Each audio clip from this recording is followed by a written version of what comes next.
I'd like to say, oh, all right. Good afternoon and welcome to our webinar, A Newish Frontier, Exploring Online Direct-to-Consumer Sales Platforms for Farmers. It's a mouthful. I was going to say thank you for taking a break from the afternoon heat, but if you're in central Illinois, it's not so hot, but pretty drizzly. But regardless, thanks for joining us this afternoon to get inside in front of the warm glow of the computer screen to learn about the excitement surrounding selling online. I am Cassidy Delerto Blackwell, there on the left side of your screen. I'm the Farmer Training Program Manager here at the Land Connection. And I used to be able to leave the state and even the country. And I'm joined by Hyde Tegan O'Brien. We usually just affectionately call him Tegan. And he is our Marketing and Communications Manager here at the Land Connection. And we're also joined by our intrepid Executive Director, Jacqueline Evers, who is going to be helping to let people in from the waiting room and address any tech issues you might encounter. She'll also be helping to manage the questions as we go. So if you do have any questions while we're going, just feel welcome to pop those into the chat while we're going through the presentation. It would be great to also just get a sense of who is here. So if you could take a minute to just type your name, your farm's name, and where you're coming from into the chat box, that would be great for us to get a sense of everybody that's on the call. And I'd also like to launch a poll now to sort of get a better sense of where we all are with managing selling online. So Tegan, do you think you could pop that up?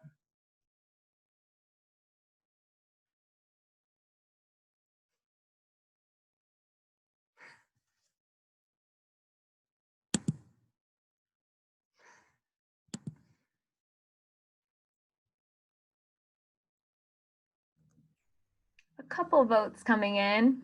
Oh, okay, Jacqueline's got it. I have not, it's not launched to me. It's bizarre. So yeah, it should be 3 questions that sort of get a sense of where you are at with your online presence and selling. And we'll leave that up just for a little bit to get a sense of who all is here. I will say that I did look through the registration. We did have a lot of questions in there. And that gave me a little information that most folks here do not have an online store, which is not surprising. I'd assume that's why you're here. So everyone's voted. So do you want me to go down the questions? Yeah, do you want to launch the results? Oh, not sure I can do that. I have no button for that. There's no share results button. Here we go. Got it. Do you want to give us a sense? I can't see it. Oh, sure. So it's 67% do not farm. So that's 6 of our 9 attendees. 2%, 2 votes currently have a website for their farm business. 1 does not. 1 currently sells farm products online. 2 do not.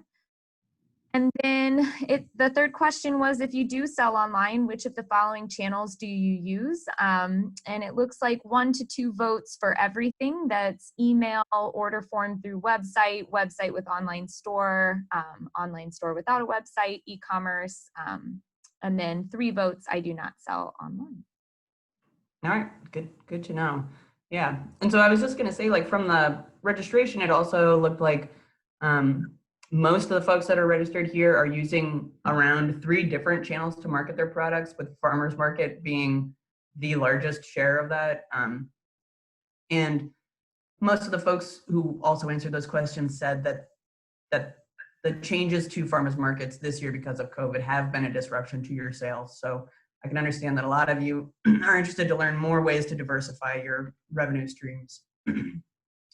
And just demographically, the majority of folks farm less than 10 acres and had been farming for between 3 and 10 years, raising and selling a really wide variety of farm products. Okay, so I will just jump in. This webinar is being recorded and we will be making it available online later. We'll send it to you and we'll also post it to our website. We have 2 hours set aside to cover everything with quite a bit of time for questions built in. So like I said earlier, please feel welcome to pop any questions you have into the chat, and we'll try to address those as we go, if we can, and if not, we will address everything at the very end. This webinar is made possible in part thanks to the support of North Central SARE, the Sustainable Agriculture Research and Education Service of the USDA. We will, and as a part of SARE's support, we will also be offering limited technical assistance to folks that are joining us today. And we'll share information on how you can sign up for that at the end of this webinar. So before we really jump in, I do want to say that yes, there's a lot of options out there for e-commerce. And yes, it can be very confusing. It can be very, actually, I'm still going to go over the agenda. It can be very confusing. It can be frustrating. And so that's why we are here. We're here to help with that. We are going to try to give you the information that you need to decode what is going on with selling online, and help you make an informed decision for your business. What we are not going to do is to tell you what platform you should pick. That decision is still going to be up to you. We're just going to try and give you the tools and the information to help you make that call. I will also say that at least one person in the registration mentioned that they wanted to know about legal issues surrounding selling online. We are also not going to be covering those issues. The only thing I can say to that is, for selling anything, please follow FSMA guidelines to ensure you're selling a safe product. If you're shipping items, you might need to look into legality around that. And if you're in Illinois, just be aware that sales tax varies widely throughout our state. So that's something you might need to consider when you're selling throughout Illinois. And we've also not seen any guides specific to online selling and legal concerns around that. Farm Commons did do a podcast in the spring that covers some of the questions you might want to consider in terms of how you might want to look at a contract you're dealing with for selecting a platform. But other than that, there's not a lot out there to address those questions. So if we come across anything, we will put it up on our website.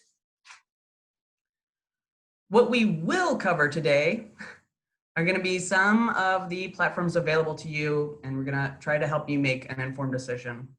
We are going to throw a lot of information at you, and it's not our intention to overwhelm, but it might feel like a lot. So just like everybody, to sort of take a breath, get centered, and be ready to absorb all of this information with an open mind. What we are going to cover today here on the agenda, I'm going to start by walking you through some of the things that you should consider when you're getting ready to choose a platform.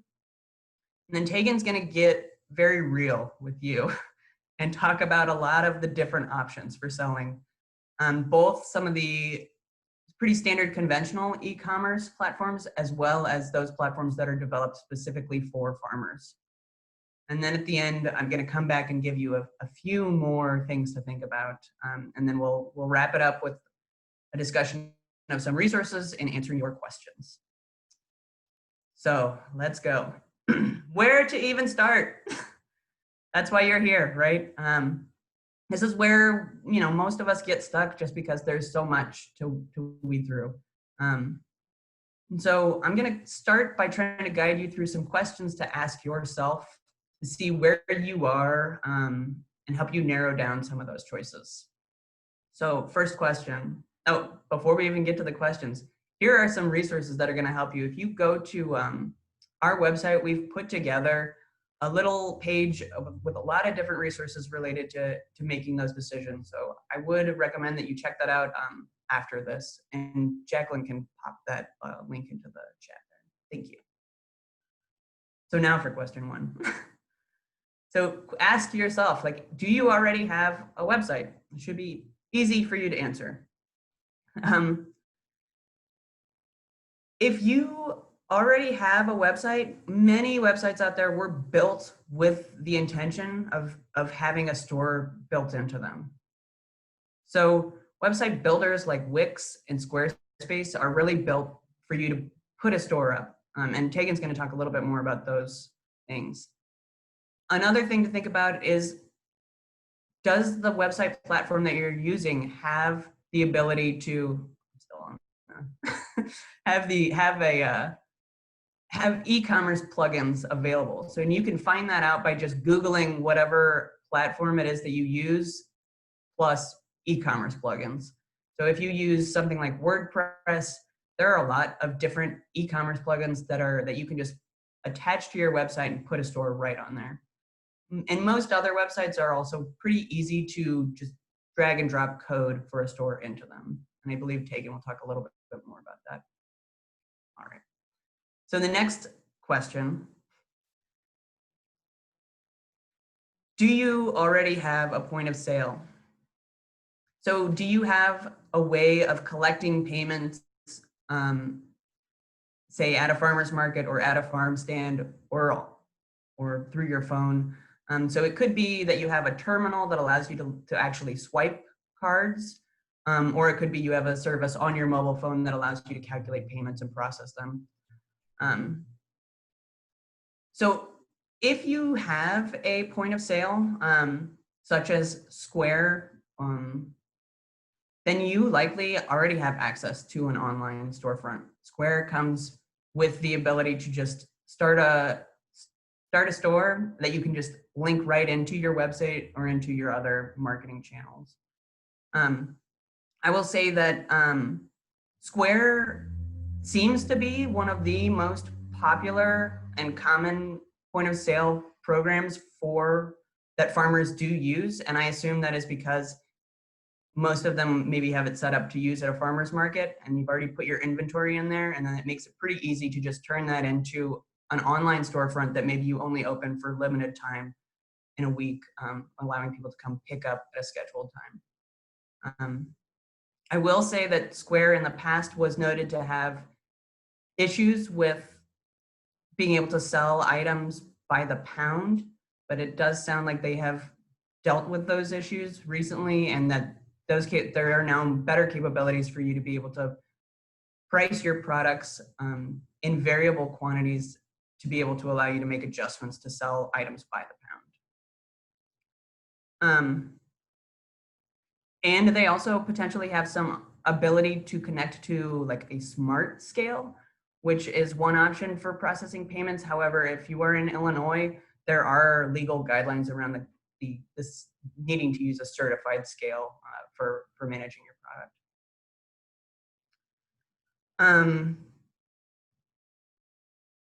All right, next one. So the third question to ask yourself is really, what do you want to be able to do with your store? I mean, of course, you want to be able to sell things, but how many bells and whistles do you need? Do you want to be able to customize CSA shares, generate pack lists, visualize your delivery routes?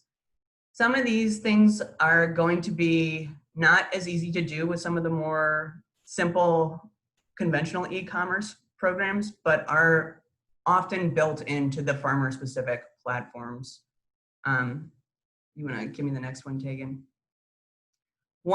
So this is the super handy guide that you can get a look at to see which of the farm-specific platforms are going to be able to that actually have the functions that you might be looking at. So this is a guide put together by the National Young Farmers Coalition. And Jacqueline, if you could pop that link in, that would be great. It's a really excellent guide that gives you a comparison of all of these different functions. So if you are trying to manage your CSA, you can see which programs are built for that. If you are interested in figuring out how your distribution system should work, a lot of these programs are built to help guide you through that.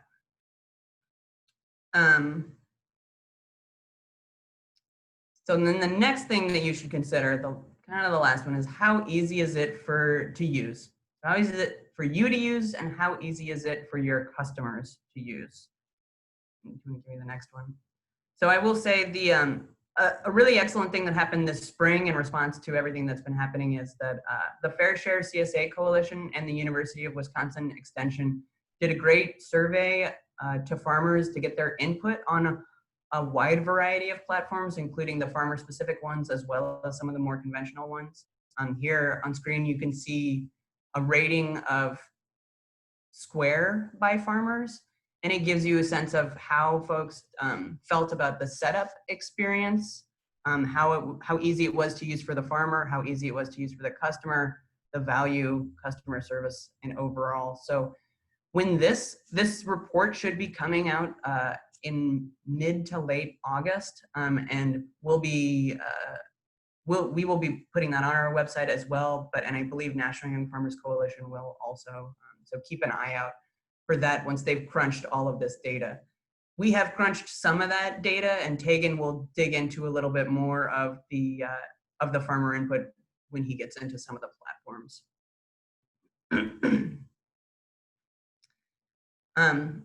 But to figure out for yourself how easy the product is to use, you do, of course, need to ask yourself, like, how comfortable do you feel with technology? How comfortable do you think your customers feel with technology? Regardless of what you might assume your current customers feel about technology, you'll likely get new customers by implementing an online store. So it's generally going to be a good thing to do. However, your personal comfort with technology is definitely going to color your experience with any platform. So you expect that if you are not comfortable with technology, there's going to be a learning curve to any decision that you make. And you're just gonna have to come up with a strategy for calming yourself and figuring out how to get through it. And you can always give us a call in August and we'll try to help walk you through that situation. When you're deciding on a platform though, it is also good to maybe look at what they are able to offer you in terms of tech support and customer service. Some companies provide support for getting your store set up, usually at a cost. Some will provide you with a set amount of tech support per month. So if it's something that you feel you're going to need a lot of, that's definitely something you should look into what they are actually offering. And definitely, whatever decisions you're making, you definitely want to make sure that it is secure payment and it's being processed in a way that protects the data of your customers. And you're going to want it to be something that's mobile friendly. I read a statistic recently that was something like 70% of purchases are processed through mobile phones now, or something outrageous like that. So definitely something to keep in mind. And now I will pass it off to Tegan to walk you through some of the platforms. All right, everyone. So that was a decent amount of information, and things are really stressful. So here's a picture of an adorable puppy. You might feel like this puppy a little overwhelmed, weighted down, laying on the floor. So we're hoping that through all of this, with any help we can provide, any sort of just understanding of what's out there, how online platforms work in general, we're trying to get you from this puppy to this happy puppy. So hopefully we can do that by the end of today. If not, as Cassidy mentioned, we have some technical assistance office hours that we can get you signed up for. So first, let's just talk about getting online. As Cassidy said, having an online presence is incredibly necessary, especially as we've seen with COVID. I mean, end of March came around and all of a sudden everyone was scrambling to try and figure out online sales platforms. There have also been a number of studies and articles done that suggest that even after COVID, whatever state the country is, when it quote unquote ends, people will still be buying online more so than they were in the past. So if you haven't gotten online now, you really should go ahead and get a website, get an online store, etc. Social media is great. for a marketing tool, but you definitely don't want to focus all of your energy there. You really want to create a balance. And I know that gets sort of into more of a marketing mix, and we're not really going to talk about that today, but you really don't want to put all of your eggs in one basket, because if you do, you're missing out on different segments of your customer base. And you want to also spend your time wisely. Farmers don't have a lot of time to spend. I mean, those of you who have like nieces, nephews, sons, daughters who are more tech savvy, they might be able to help you, but you also want to be able to understand the technology that your farm is using, because you're going to need to be able to help your customers and be there for your customers. If they feel like they can't get answers from you, then they're not going to come back and keep shopping with you online. So in addition to that, your store and your website are more than a promotional strategy. They're necessary channels for sales, and you really should use them. As we said, there are a lot of options out there, and hopefully we will help find the best option for you. So I know this seems silly to some of you, but we're just going to do some definitions to get on the same page, just to make sure everyone sort of understands how, I don't want to say how the internet works, because I'm not getting that deep, but just basic understanding of what you'll need to know to set up an online store and a website. So a domain is basically your URL, your email address, or not your email address, your URL that gets put on top of the IP address for your site. It's like it's your actual website and its subsequent pages. So website is just a collection of web pages using a common domain and published on one server. Obviously, an online store is where consumers go to directly buy goods. Typically, an online store is really just one seller. So this might get a little confusing, because online marketplaces are places like Amazon, where within Amazon there are several stores.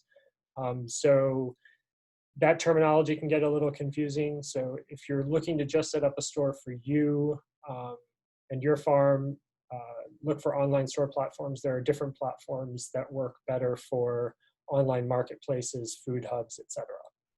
And we'll talk about some of those a little later. And then plugin. Basically, a plugin is just a software that's been developed to complete a task or serve a function within another piece of software. So WordPress is where you can build your website, but a plugin is what your e-commerce or online store would be built using. And then a web hosting service. This is basically a company that charges you to host your website, make sure it's secure, help you ensure that you have good speed, et cetera, et cetera. There's a lot of different web hosting options. So if you don't choose an all-in-one or one of these e-commerce platforms for farmers, you'll want to have a decent understanding of what web hosting options are out there. Processing companies are pretty simple. It's your PayPals, your Stripes, Squares, sort of. It's a company that securely processes online payments. For some of these platforms, you'll need to have a separate account with these processing companies that will link to your bank account, and we'll talk a little bit about that later. And then an e-commerce platform is just a software company that allows you to build an online website or store to sell things. Not all of them have you build websites. A lot of them just have you build stores, but again, that's going to be different for each company. And then this, because I happen to be a web designer, I wanted to toss this in there because I get a lot of questions about it. There is a difference between a web designer and a web developer. So if someone says, I can design you a website, they might want to charge you a lot. You need to find out if they can actually build you a website. Designers are generally good at designing something that looks nice, something that works well, ideally for visitors, but they don't necessarily have the coding knowledge to actually build a website that's functional. So that's when you really need a web developer. Web developers are the people who understand the structure of websites and can build them from the ground up and make sure that your website's secure, that your website, all of the plugins work together, that it won't go down, it won't get glitchy, and they'll be there to help you if something goes wrong. So now we're gonna run full steam ahead, just like this happy hippo with birds on top of it. So the first platform we're gonna talk about is WordPress. So WordPress it's been around since 2003, I believe. And it's basically an open source platform that allows you to build a website. It allows developers to build plugins and themes. It's just a great tool if you really want something completely customized that's very you. If you want to learn a little bit about coding, there are an infinite number of tutorials and YouTube videos by developers all over the world. How to set up WordPress, how to build your site, and how to use it. On the back end, it can be fairly easy to use, but there is some coding knowledge that's needed, and I know a lot of farmers don't want to mess with it, but it is an option out there for you. So here are just some pros and cons of WordPress. As I mentioned, there are so many options. You can literally build everything. If you wanted a different e-commerce store with a different feel for your wholesalers and your individual customers and your grocery customers, you could have literally a different e-commerce store in WordPress for each one of those.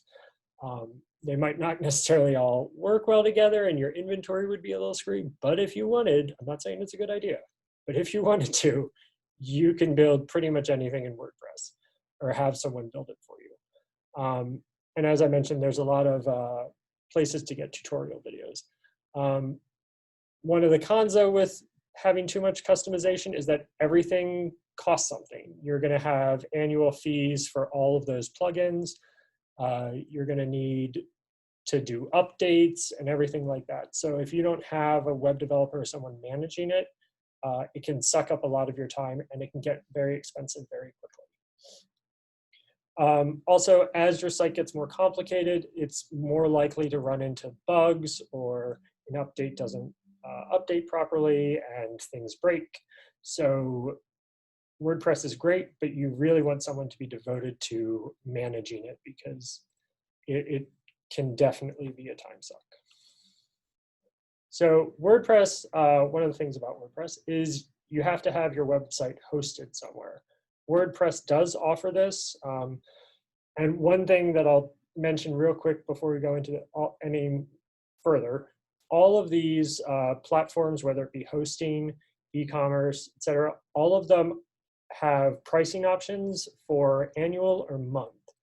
But when you look at the annual pricing, it will always show you the month cost. You still want to pay by the year if you can, because it'll generally be $10 or more cheaper per month to do it that way. They all have free trials, so if you want to take some things for a test drive, I suggest the free trials. Just make sure to set a calendar reminder when the free trial is over. Not all of them will just shut you down. Some of them will auto charge you, so just be aware.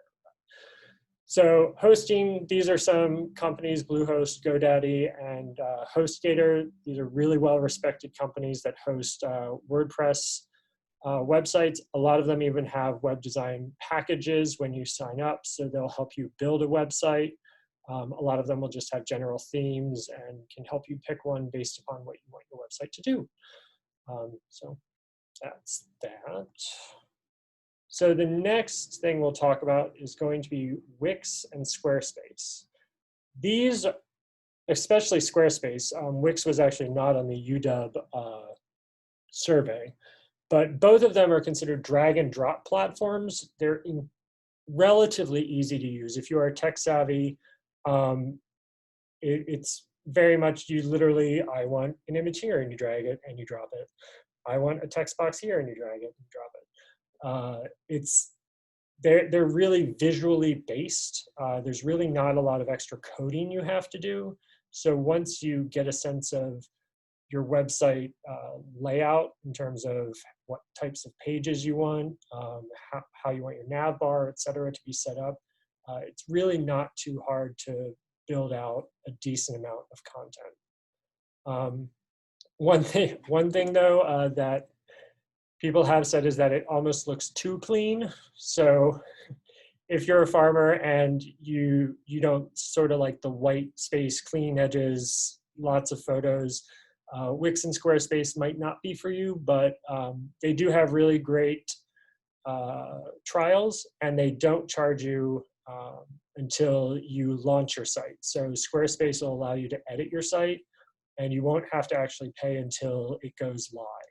So that can be really handy, because if you like have one day a week when you can work on it, you can edit it and then come back to it, and they won't actually start charging you until it goes live. One thing to remember though with all of these is that you will have to buy your domain. So whatever you want your website to be, whether it's Farms R Us or Happy Farms or whatever it is, you need to go to either one of those hosting platforms that I listed on the previous slide, or you can go to Wix and Squarespace and see if your desired domain is available. Then you will want to buy that domain. Domain licenses are typically 1 year, so you will have to buy that every year. Some are different. I don't remember if there are 3-year options for all types of domains, but just be aware of that. You will be paying to own the name of your farm as a website if it's available. So another thing to keep in mind is Wix and Squarespace both have general website options and e-commerce website options. I honestly do not know if you can switch directly from a website to an e-commerce site. So when you go to sign up, if you want a e-commerce website for a store, there are separate options for e-commerce websites. So just make sure that you're choosing the right plan that you want, because that would be a bad mistake if you built your website and you couldn't transfer it to a different type. All right, so here are some of the pros and cons of Wix and Squarespace. We went through some of these already. They're very easy to use. You can, one farmer commented, you can build something as simple or complex as you like, which I thought was great, because it is about choice without having to deal with all the plugins of WordPress.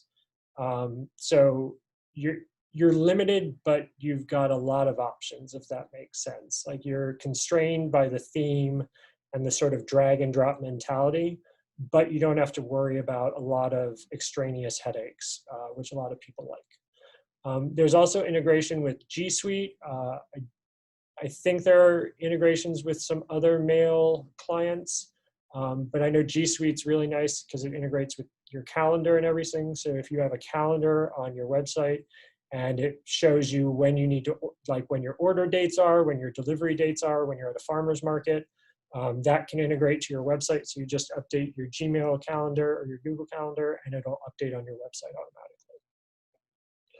automatically. Some of the cons is that you have to build a website to use a store. It's not just like a Square store or something where you build the store and then can link to it directly. It's got its own domain address. You have to actually have a website in order to build a store through Wix and Squarespace. Another thing is, because it's not built by farmers, it is just a general platform. The sales channels are hard to separate. So if you've got farmers markets and wholesale and CSA, you can't really give different prices. You can't really segment to give different prices, different delivery options, etc. In line with that, it's really not suited for CSA boxes, different pickup days, CSA programs that want customization by customers. So it's really great and beautiful, and it's going to work really well for you, but there's not a lot of farmer-specific customization that's allowed within your store. And Cassie touched on this a little bit earlier, but you can't sell by weight. through Wix and Squarespace. So that is one downside, especially if you're doing meats. If you're like you can sell by weight in the sense that if you're selling a pound of tomatoes, that's just your unit and you're selling them for $3. But you can't, if your range is 3 to 4.5 pound pork loin and someone buys it, you have to give a price for them to check out. You can't go back in and edit the weight so that the price they're paying is exact. So next is a kitty. So things might have feel a little daunting right now, but we're gonna get through it. The little kitty's just hiding. Just take a breath. Think of the adorable cat. And then we'll get to PayPal. So PayPal, I think a lot of people have heard about. It's been around for quite some time. It's how you can send money, or how some craft vendors will just have you PayPal or Venmo them money so you don't have to deal with sales tax.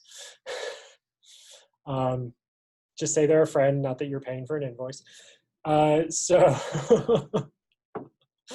So PayPal is just one of the processing companies I mentioned. A lot of them will charge you a processing rate. So for each, so if you use PayPal as your plugin on your e-commerce store, every credit card transaction will charge 2.9% of the total cost of the cart, plus 30 cents for the card charge. So they also sort of have their own POS system, but they have a list of about 6 providers that you can use with PayPal. So if you also have a farmer's market and you want your online store to use the same processing that your farmer's market sales do so that you have better reporting, you can connect them. There are just a few options that you'll have to research in order to pick one. They still come as PayPal branded Square readers and tap boxes and everything, but they're managed and owned by third-party companies. So next is Stripe. Stripe has the same sort of fee structure that PayPal does. The percentage is a little higher than Square, but Square also has variable percentages that we will talk about briefly because they're quite variable. But just like PayPal, it's completely business focused. It's really just a processing company. It's super focused on security. So PayPal has about 6 POS partners for integration. Stripe has over 40 different options for various different integrations, whether that be accounting software like QuickBooks or POS software like Square, although Square is not one of them. There are a lot of options with Stripe. Stripe is sort of the more business-focused PayPal. PayPal still has its roots in personal online shopping and transactions, where Stripe is really business-focused. So it's one thing to keep in mind, especially if you're big into reporting and your business profile is really multifaceted. Stripe might be a better option for you. So it's just something to consider. Okay, Square. So Square is probably the most used POS system for farmers markets. I think a lot of that has to do with the your first Square reader is free. I know that when I was running a bakery at the farmers market, that's why we chose them. It was super easy. You get your little Square reader in the mail and you're good to go. So as Cassie mentioned, though, it's not just for POS systems. If you have a Square account, you have access to build a free online store through Square. You can either just link to that store or you can embed it in your website. There are different options. But you basically have the ability to create an online store and utilize the same inventory system as you would at Market, assuming you use an inventory system for Market. So that can be really beneficial and cut down on some time. I know a lot of farmers like Square because they pay for some of the services and they can do email marketing and target gift cards, not for Target, but they can target gift cards to different consumers based on their preferences or their sales history. Square really does have a lot of cool options once you start paying for it and really get down into their sort of tutorials.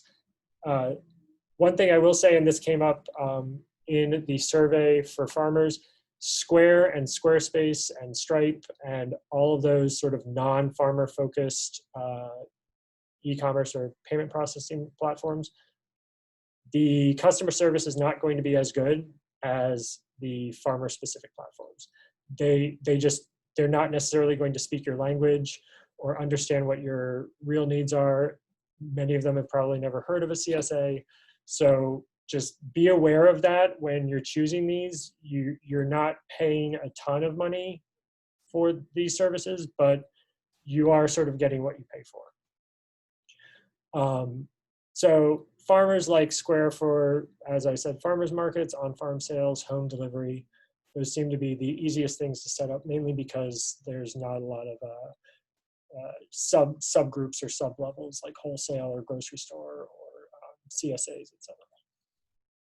So here are some of the pros and cons of Square. As I mentioned, it's a free store. As the base price, you can, as I mentioned, get more premium options, including different reports and different options for connecting to email marketing, etc. There are helpful reporting and analytics options in the free one, but not as many. And many farmers have said they're not as good as the premium options. It's easy to set up and use. It looks professional. And this was a key point that a lot of people mentioned, is that it looks secure. People see the Square checkout, they understand it, they trust it. So if you're at all worried that you've got a lot of customers that don't like giving their credit card online and prefer to do it over the phone, that might still be an issue, but at least Square, it's relatively well known. Most people in the farmers market industry know about it and they trust it. So that can be really a really good benefit to you. Some of the cons are it's hard to make changes to your storefront because it is free and relatively basic. It's not going to be as customizable as some of these other platforms, especially platforms like Squarespace and Shopify and Wix, where you basically can create your own online store in whatever theme or style you like. As I mentioned, there's not a lot of flexibility with pickup dates, times. The inventory system can be a little clunky. Pretty much very similar cons as Squarespace. There's not necessarily an easy way to do pack lists. Printing labels has been brought up as being an issue. So these are all things to keep in mind. Like if your CSA or your online ordering does 350 orders and you're not getting a condensed pack list or pick list, and you have to print out all of those labels in 2 pages at a time, I mean, that's a massive amount of paper and ink and time on your part. So these are all things to consider when you're looking at these platforms. So the next one is Shopify. Shopify was actually used by quite a few farmers, but it is very, it has a lot of options. I mean, a lot of options. Shopify is built for everywhere from a mom and pop store to a multi-million-dollar clothing line. Like, it's got everything. Might even have too much. But farmers have found it useful for most sales channels, especially home delivery and on-farm. So yeah, and just like with a lot of these other, there's the hosting cost plus the transaction cost, which is the same as Squarespace and Wix. You'll pay $27 a month annually, but you'll still have to pay the processing fee for Stripe or PayPal as your built-in processor. So that's something to always consider with these sites when you're pricing things. For the convenience of shopping online, a lot of sellers will say it's just only economically viable if they add a little surcharge to all of their pricing in order to make it more viable. Some farmers will even just straight up have a surcharge cost at the end of their checkout, so that as you're checking out, the prices are the same, but people understand that they are paying $5 extra per order in order to cover some of these costs that the farmers or vendors are taking on. So some of the pros, as I mentioned, there are lots of features and lots of options. A lot of them will not be completely useless to a farmer, but they're out there because Shopify wants to be your one-stop shop for e-commerce platforms. So there are a lot of tutorials, there are a lot of videos, there's a lot of information on their site. It is a little overwhelming, to be perfectly honest. I'm relatively tech savvy, and I started going down a Shopify rabbit hole, and it was overwhelming. The cost is actually pretty low in comparison. It's a little, I believe it's a little less than Squarespace and Wix for what you get, because you're basically building an e-commerce platform website without all of the extra website features. You're just focusing on your store. You're not getting charged for all of that additional sort of design work and help. It's got a straightforward setup. It's easy to use. It's got built-in marketing tools. It's really good on security. That was one thing a lot of farmers liked about it. And beyond just Square, a lot of people haven't heard of Shopify, but their customers told them that they felt secure in checking out there and putting their credit card in. And it also has an all-in-one POS system, which a lot of farmers would find helpful, especially if they're trying to switch from Square to something else. Shopify might be a good option for you. Cons, again, more options than most farmers probably need.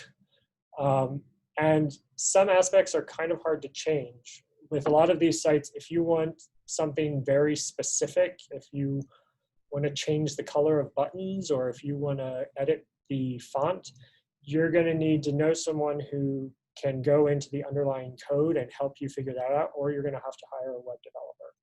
There are just some things they don't want you to be able to edit, just because once you start messing with code, things go wrong. So if you find someone who knows what they're doing, they might be able to help you, or you can talk to a web developer. Again, there are a lot of tutorials online if you want to sort of take the dive and try it yourself. Yeah. So this is how I felt after going down that Shopify hole. So it's overwhelming. There's more out there than most people know what to do with. So we're gonna now transition into the farmer-centric ones. So at this point, if anyone on the call has experience with some of these, or knows people who have direct experience with some of these, if you feel like sharing your experiences while we're talking about one, that would be great. You don't have to. You're welcome to unmute yourself and just share some of your experiences. We will save questions though for the chat box. So if you do have questions, just enter them in the chat box, but any comments or stories that you'd like to share, feel free to unmute yourself and we can talk about them while we're talking about the platform. So it's a little bit more all in one. So the 5 farmer-centric platforms that we'll be talking about today are going to be Barn to Door, GRAZECART, Harvey, Local Food Marketplace, and Localine.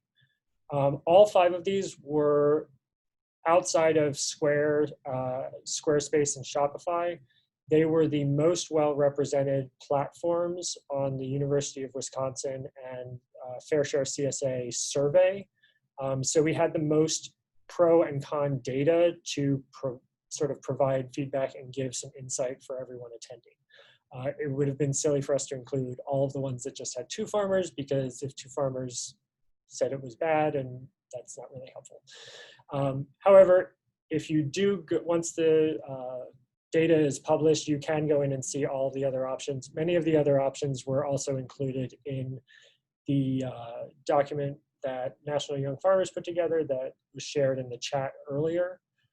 So if you want to see some of the other options, they are out there. One note though, which I will make about that, local orbit does not exist anymore. It is included in both the survey and National Young Farmers, but it does not exist. It was bought by Local One. So if you search for local orbit and don't find it, that's why. All right, barn to door. So barn to door and GRAZECART are relatively similar. They offer all of these things: e-commerce storefront, credit card and payment processing, offline payment options. This is really great if you want people to be able to order online and, let's say, pick up from your stand at the farmer's market and use their EBT cards or use their SNAP benefits or incentives. You can offer them offline payment options so that they can pay at pickup. There are also accounting tools and integration with places like QuickBooks. So that can be really helpful. And then there are marketing tools and integration for social media posts or newsletters or email blasts, etc. And then distribution management. Distribution management just refers to helping you plan your routes, setting up, shipping, etc. So this is primarily what farmers liked using it for: home delivery, on-farm sales, initial or basic CSA share sales, which would be shares that don't offer modifications or add-ons. So you can sell the shares in your store, but you can't, it's very hard to manage CSA share add-ons. Farmers didn't really think it was good to use for multi-farm sales, which are more of like the farm marketplace, direct to grocery, or food hubs. One thing I will say about direct to grocery is a lot of these platforms people didn't seem to like for direct to grocery. I don't know if that's because people or farmers weren't using it for direct to grocery, or they don't do direct to grocery, but generally most of these platforms got mediocre to poor scores for direct to grocery. So maybe take that with a grain of salt and do some more research, but it's just something to consider. All right, so the pros and cons of barn to door. People said it, farmers said it was very easy to set up. It was easy to manage inventory, pick lists, orders, etc. It seemed clean and intuitive. Personally, I thought the coloring and font choices were nice. And the customer service was responsive and understanding. And that, I'm pretty sure that was even said for customers who had issues and farmers who had issues. So in thinking about these platforms, there's always going to be 2 sort of ways that you need to view customer service. Cassie touched on this a little bit in the beginning. If your customers can contact them with an issue, that's great. If you can contact them with an issue, that's even better. You want to find a customer service option that is helpful to both. So some of the cons, though, were cost of setup is high. Apparently, the mobile view of the store is bad. I tried to do some research to find if that was actually true. Could not find some mobile store views. Maybe during your free trial, you can try that out. As Cassie said, though, that is really important. So places that do not have a good mobile view for your store might not be a good option for you. They'll tell you sort of whether you're being viewed on desktop or mobile. So if you look at a lot of the analytics, it'll tell you where you're selling the most or where people are trying to view you. So that's something to keep in mind too. It does not allow for different pricing for shipping, delivery, farm pickup. So again, the surcharge thing I mentioned for shipping, etc. If there's a surcharge beyond just general shipping, that's an issue. So if you're charging more for one avenue, you can't do that with barn to door. Okay, the next one is very similar. It's GRAZECART. It pretty much offers all of the options as barn to door. So I'm not going to read them again. But what farmers liked it for was it was a little different than barn to door because people still actually use barn to door for CSA programs, whereas GRAZECART, people just did not like its functionality for CSA. Farmers really liked it for multi-farm sales, home delivery, and on-farm sales.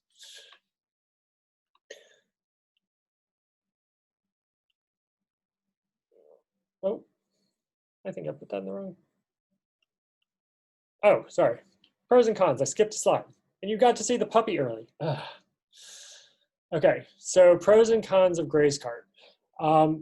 It was built by farmers, so even their customer service is really good. They understand farmers' needs, farmers' issues, and it's still run by farmers. It wasn't just built by farmers, it is still managed by farmers, which has changed on some of the platforms that have fallen off. Farmers started them, and then 5 years later, they sold it, or they sort of stepped back, and the platform went downhill and sort of disappeared. So if there are platforms that were started by farmers 10 years ago or 5 years ago that don't exist anymore, that's probably why. It's functional with a lot of features. Again, just like barn to door, it's professional looking, easy to use. One of the things that was noticeable was in GRAZECART, you can track your inventory by the package and then go back in and charge by the weight after it's been purchased. I didn't notice anything in the survey for barn to door, and I could not find anything on their website about allowing you to go back in after purchase and change the weight, which would then change the actual total of the charge. But GRAZECART does allow you to do that. So if you are considering these two, maybe reach out to barn to door and find out if that is an issue for you. Find out if charging by the weight after they've already checked out is an option. GRAZECART is a flat rate cost. We can talk about that both as a pro and a con. I'll talk about it right now. One of the things that comes up is $400 or $500 a year too much? So a lot of places will do the percentages, and they'll have a small sort of fee. They'll be like, oh, it's $20 a month, but your percentage fee is 4% of all your sales. Well, if you're doing a very large volume of sales, you should calculate that amount out, because more than likely, if you just pay $500 for a year, you're going to be paying a lot less than you would if they were taking a percentage of all of your sales. So with a lot of these farmer ones, just keep that in mind and crunch some numbers. You should be aware of what you think you could do or what you've done in the past if you've been doing online sales, what the interest has been since COVID, if you've all of a sudden got flooded with calls and emails about people wanting to buy and have things shipped. So just take some time and crunch some numbers, because that really could affect your bottom line. We did a webinar earlier in the year, late March, on Localine, and one of the farmers that was on there does meat, and she initially was going to do the percentage, and then she crunched the numbers and realized that $500 for the year was much less. All they had to do was $1,200 in sales every month to be paying more over the course of a year than the $500. So it might not seem like a lot, but just keep that in mind when you're choosing. There isn't a POS option, which a lot of farmers said was kind of frustrating, but a lot of that just comes down to whether you want succinct reports across your online sales and your farmers market sales if you sell on a farmers market. Page Builder is a bit limited, which is understandable. So as well as CSA and farmers market options are a little hard to integrate. So just something to keep in mind. All right. And now we're back to the cute puppy. So we're transitioning a little bit from the options that were really good for on-farm sales and home delivery. And now we're going to be talking about more of the, CSA, Food Hub, multi-farm sales options that people have been using. Harvey sort of blew up last year, at least from my understanding in Central Illinois. A lot of farms started using it for their CSAs. They offer quite a bit, especially when it comes to CSA subscription management and add-ons. They also offer a lot of marketing options, which a lot of farmers found helpful. So they basically cover everything that Barn to Door and GRAZECART offer, except they have a really deep and well-rounded CSA subscription management service. Again, farmers really liked it.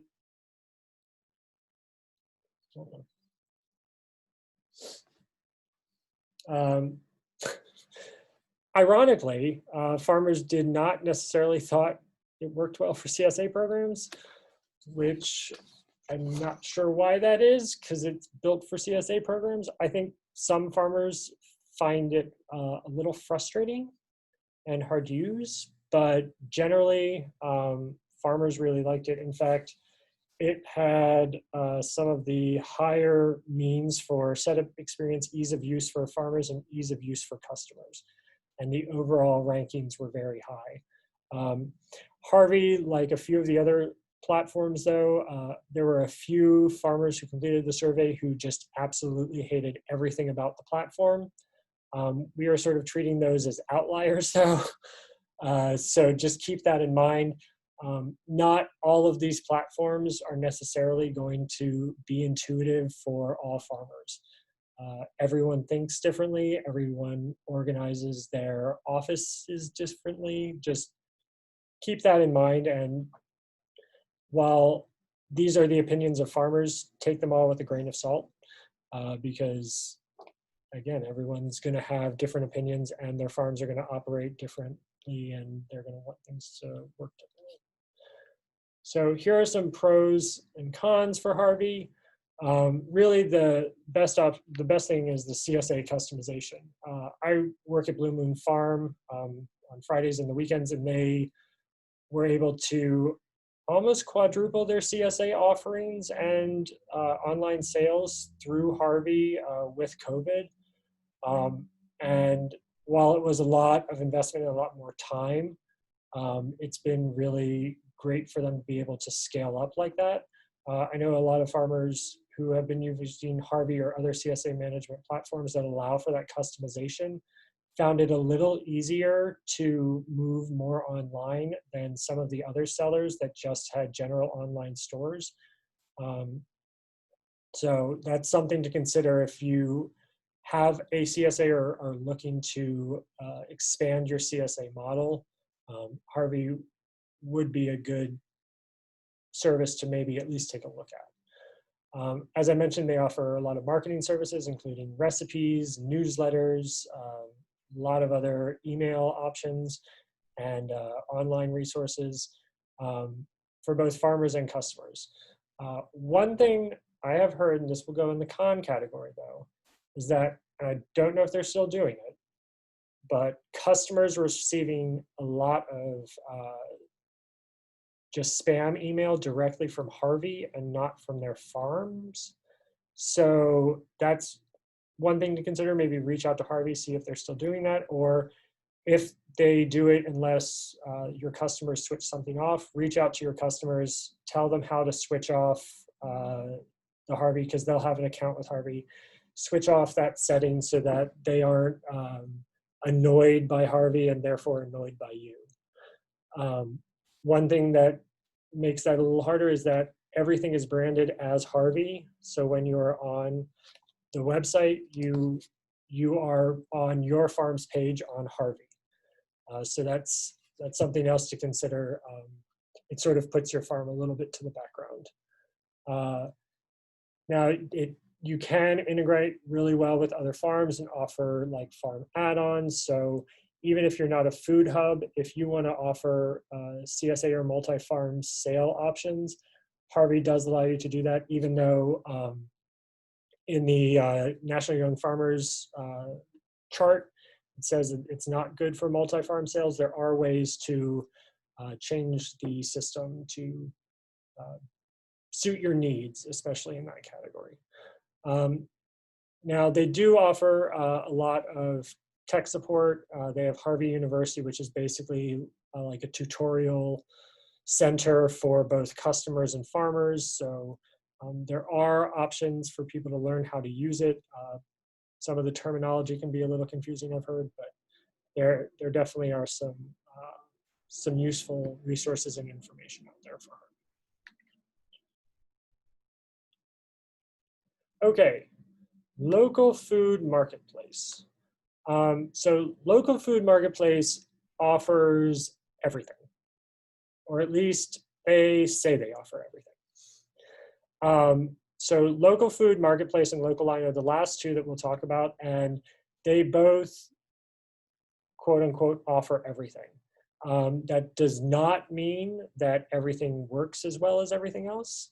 And it doesn't mean that everything integrates as well as everything else. So even though something offers you the moon, try it out, see if it'll work for you, because there's a likelihood that those two things that you absolutely need it to do, it just doesn't do well, or it's confusing, or it's clunky. So again, test, test, test. Local food marketplace. Oh, did I go twice? Nope. Okay, hold on. There we go. Okay, local food marketplace, out of order slide. Farmers really liked it for wholesale, food hub, and multi-farm sales. It was really built for sort of that food hub model, that aggregator model, and wholesale clients. That being said, a lot of farmers didn't think it was as useful for direct-to-grocery, on-farm sales, CSA programs, and farmers markets. So that's something to keep in mind. Even if it's offering all of these options, because it was built to serve a certain need originally, all of those underlying issues are still going to be there. So because it was built for food hubs, that's still going to be its focus. Even if they've tried to adapt the platform, it's just going to be a little clunkier for other needs of farmers.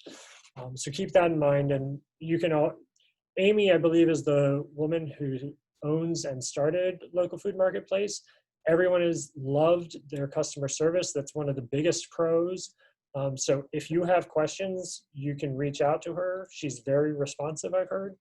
And you can ask her all sorts of questions.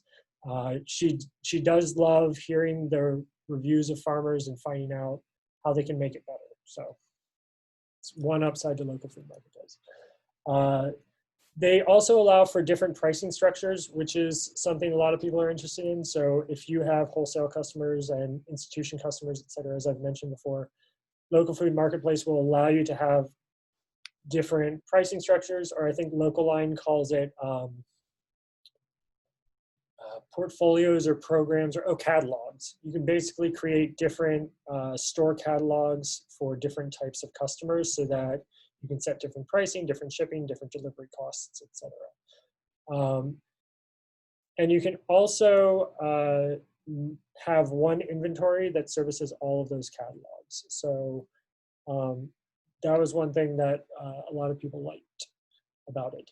One thing that Local Food Marketplace does that I did not notice if Local Line does is you can set case or order minimums, which is particularly important if you're selling wholesale or through food hubs, mainly because you're not going to drive 45 miles because someone ordered like half a case of tomatoes.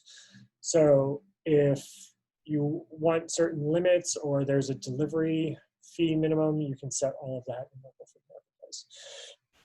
Again, it's relatively easy for farmers and customers to use. Customers can log in and track their orders or unpaid invoices, which again, is mostly for wholesale or food hubs. It's not as focused on individual customers, but I guess you could tell everyone that their orders are just invoices. What's on that? So one of the cons that got the most sort of hits was it's not designed for small individual farms. So some farmers mentioned that they were able to sort of figure it out, but it really is set up more for aggregators and wholesale. So that's something to consider. It also got comments that it's expensive and not outdated. And because it's set up for food hubs, there's an admin account that sort of oversees individual farms, and farmers can't link their processing accounts or bank accounts to local food marketplace. Just the hub or seller can, and then they have to pay out the farmers directly. So if you're only using it as a small farm and you find that it's working fine for you, I guess that's not really an issue because you're your own admin. But if you were working with several farms, that could become a problem. All right. And last but not least, local line. So local line, as I said, offers all of the same things that local food marketplace does. It is a Canada-based company, and it is fairly new to the scene. I think it's only 3 or 4 years old, maybe. Now, because they're new to the scene, they really sort of started with, they wanted to do everything. So they do offer everything. However, they've gotten a little overwhelmed with COVID, and not everything works the way it's supposed to. So there have been some issues, but they do offer, when it does work, we have comments in the surveys that say, yes, this is great. Yes, this was great. Yes, this was great. And then someone else saying, this didn't work for me. This didn't work for me. This didn't work for me. So it's there, but it might just be a little buggy. So farmers didn't really think it was good for direct to grocery, CSA programs, or multi-farm sales. Again, this is that direct to grocery thing. Didn't seem to do well anywhere, so then take that with a grain of salt. Pros was low cost to compare to competitors, easy to use, updating inventory was easy, and it updates across all of your catalogs, as I mentioned, for local food marketplace. There's easy pickup and delivery logistics. You can even go one of the other platforms, not one of the ones we covered, one of the cons was that you could only set up delivery by zip code. Local Line will actually allow you to go into basically a Google map and draw your route based upon where people need things delivered. So that can be very helpful, especially if you're having like a third party run the deliveries for you. You can actually send that map directly to their phone. So that was one thing that farmers really liked about it. And again, there's variable weight and price options where you can purchase and then set the weight before the final charge goes through. And in the cons, it doesn't work well for markets or processing orders for multiple farms. So that's one thing to consider. It's very much a one farm processor. When COVID started, I know the Bloomington Farmers Market tried to use Local Line to set up their entire farmers market, and they were running inventory from all of their farms that signed up. I heard that was kind of a disaster and the site crashed a lot. Again, from what I've heard, Local Line just got overwhelmed. Their customer service became crappy, and things just got glitchy because a lot of people were turning to them because they offered so much. So I don't know if it's gotten any better. It's definitely something to consider. I know that they are now running a special with Compeer Financial, where if you work with Compeer or work with them in any capacity, you can get 15% off your listing fee through Local. So that's definitely something to consider, as the fee is $500 for the year. So it's definitely a good chunk of change getting knocked off if you work with Compeer. So, all right, let's take a breath. I think your brain might be a little mushy, like the face of this giraffe. Just sit there, squint a little bit, look adorable. And I'm going to pass it over to Cassidy, who's going to talk about some other selling options. Thank you, Tegan. That was a lot. I do want to first, before I get into this, mention a question that came through in the chat. Someone asked if any of these can also be used to sell live animals. They have piglets that they sell along with meat sales.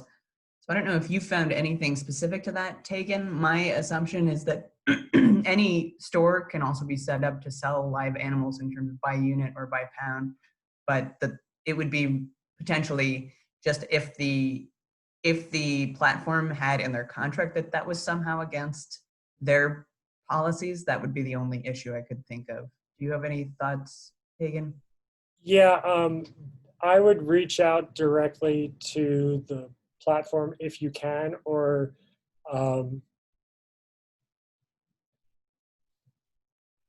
yeah, honestly, I think that would probably come down to what the USDA restrictions are on it, if there are any, as opposed to the actual platform.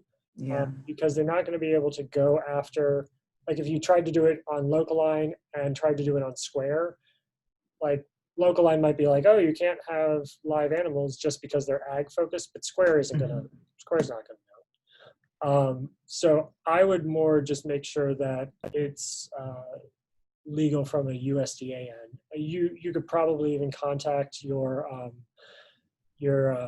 county farm bureau office or extension office, and I'm sure they could connect you with someone who would know, even your national conservation district. Yeah, I would go that route as opposed to contacting the actual company first. Yeah, I would agree. That's probably the best plan of attack, is to go straight to USDA to see what are the regulations. I mean, I might have a tendency to think, you're probably gonna be able to fly under the radar and do that, but you could be facing some pretty strict, some hefty fines if it's not allowed. So definitely check out what's allowed through USDA. I will also just say, to Tegan's point about Harvey being spammy, I am signed up for Blue Moon's farm stand through Harvey, and they currently are not, it's the only emails I get are from alerting me what's available in that farm stand that day. So it's been pretty helpful and not been overwhelming as a customer. So let's put that out there. Oh yeah, and Karen had a point about the selling animals. That there's Commerce Commission in selling across state lines is definitely something that you need to look into, what regulations are you'd have to follow from doing that. So thank you for that. Okay, so we've been over a lot of information, and I just want to throw a little bit more at you. I'm just going to give a few brief thoughts for other ways to sell online. So the first thing I want to talk about is selling socially. And this, Tegan mentioned a little bit about your strategy for using social media as a marketing channel, but there are now also ways to sell directly through social media. And primarily there's a platform called Equid, and it stands for e-commerce widget. So it was actually, can you give me the next slide? It was actually built just to be an online storefront that's super easy to set up. It's pretty limited. And then they expanded into being able to host stores through platforms like Instagram, which you can see on the screen here. These are a couple of farm stores through Instagram. They also allow you to do Facebook stores. And that's just at the first tier, which is $15 a month, that you start to be able to do mobile stores through Instagram and Facebook.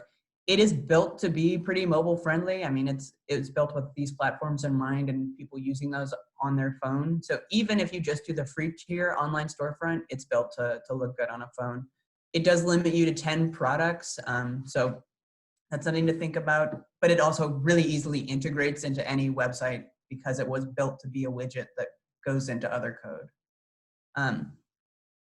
I will say that I have heard there's a pretty good learning curve to figuring out how to use it. So just depending on how confident you are in using platforms like Instagram and Facebook, it might take a little bit of time to figure out how to actually set this up. I will say for myself, like, I don't really use Facebook. I live on Instagram and I'm not very good at Instagram. So I would probably have a hard time setting this up, but if you're good at it, if you do stories all the time, you probably have no problem.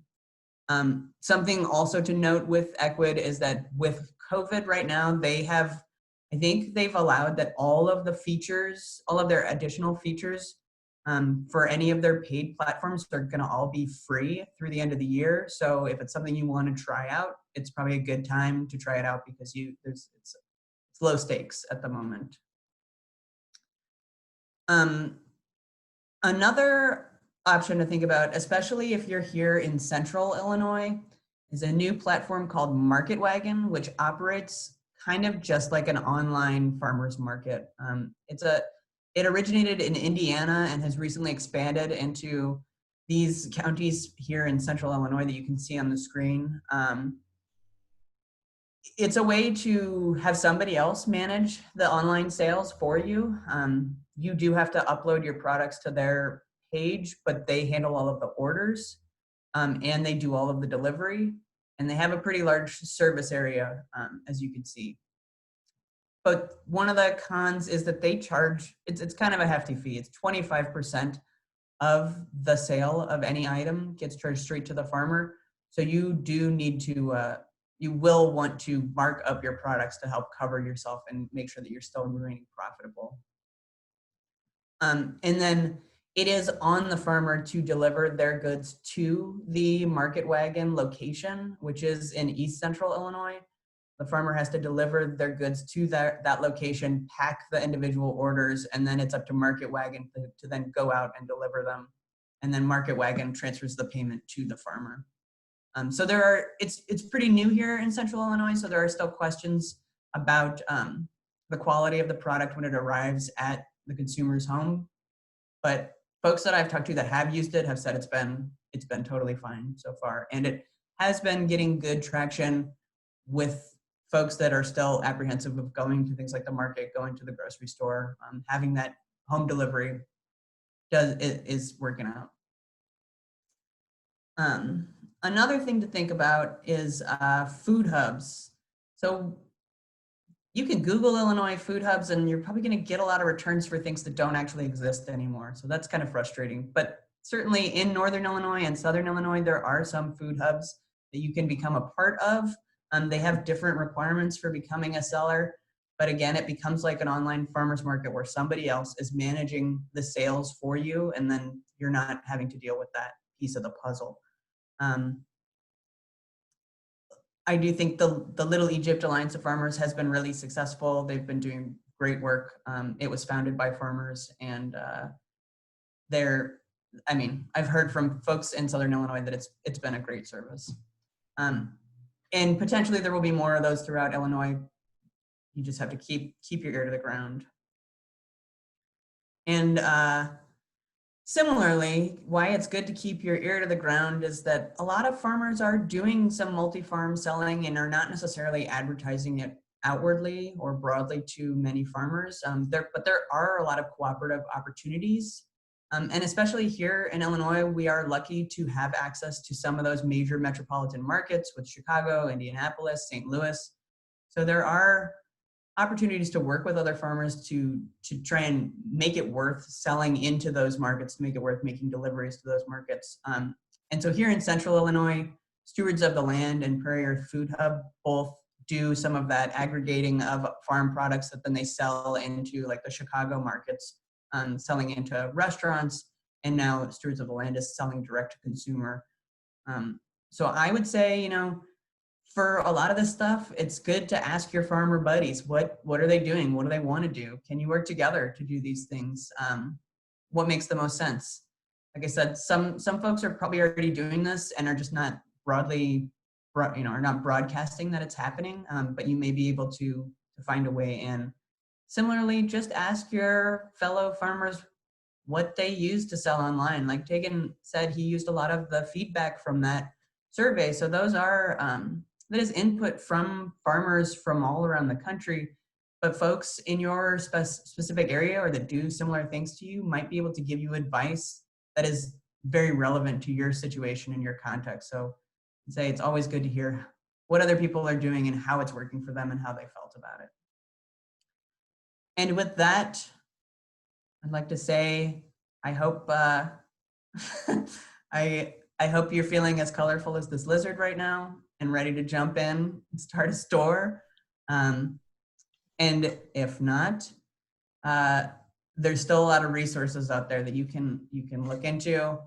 I know you don't want to you didn't come here to get homework, but we just want to let you know that we've done a lot of homework to try and give you this information. We've put together a good resource page with a lot of information there. So please take a look at that. And you will also, if you want to reach out to us to help you make a decision or go through putting up your store, we are going to be opening up appointments for that. It's just been popped into the chat box there. If you click on that Zoom link there, you'll be able to select a date and time that we're available to help you, and we'll connect with you offline. But right now, I guess if anyone has any questions, we are ready to answer those. And you're welcome to reach out to either Tegan or myself at any time. And we have a pretty small group here, so please feel welcome to just unmute yourself if you want to ask a question.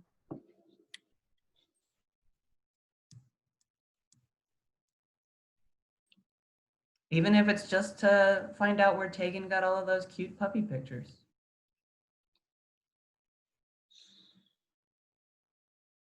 Google's a wonderful thing.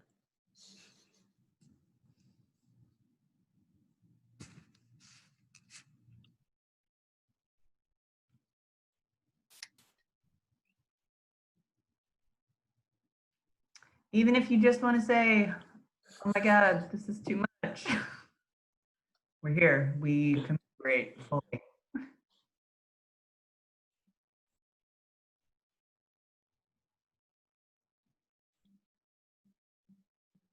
All right.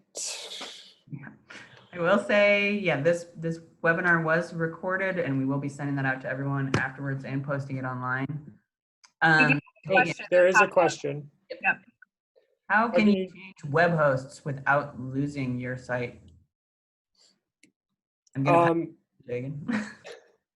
So that is going to be you'll want to contact your new web host. They will probably very nicely be willing to walk you through how to archive a version of your website and transfer it over to their hosting platform. And then a lot of them will offer a certain number of hours of setup on their hosting site to sort of familiarize yourself with it and get your website operating.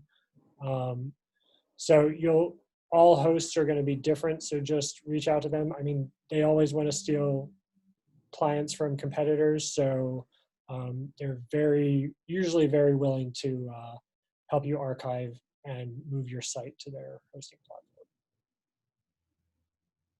It happens all the time, so it's fairly easy to do. I don't want to try and walk you through it because it's different for each hosting site. Yeah, that's a good point, reaching out to folks. I'd also say, yeah, they want to steal clients, and that gives you a little negotiating leverage. So you can always try to use that. If you're like me and don't ever want your internet cost to increase, you just try to twist the arm of Comcast until they give you a break.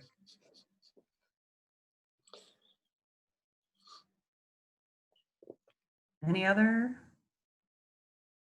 Yes, Linda says that there will be questions after this is all digested. I fully understand. It is a lot. It's a lot to take in. In addition to the actual recording, we will post the actual slides as well. So you don't have to watch the entire recording to actually get to the slides you might need, especially for links. So we'll put it up on our website, and then we'll link to it in the description on the YouTube video of the recording.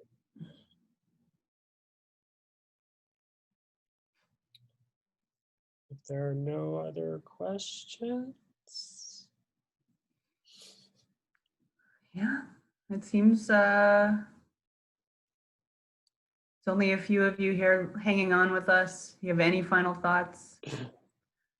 Otherwise, I'm sure, I don't know if you need to get back into the field or if it's still pleasantly drizzly. There's a little sun. Field work. All right, I'm gonna call it. Thank you so much for joining us. We really do hope that this was helpful. And again, please feel welcome to reach out to us with your questions. Feel welcome to set up an appointment with us, and we will try to help you as best as we are able. And share this information, share the webinar, share the slides with friends, colleagues, etc. So, Yeah. All right. All right. Have a great afternoon.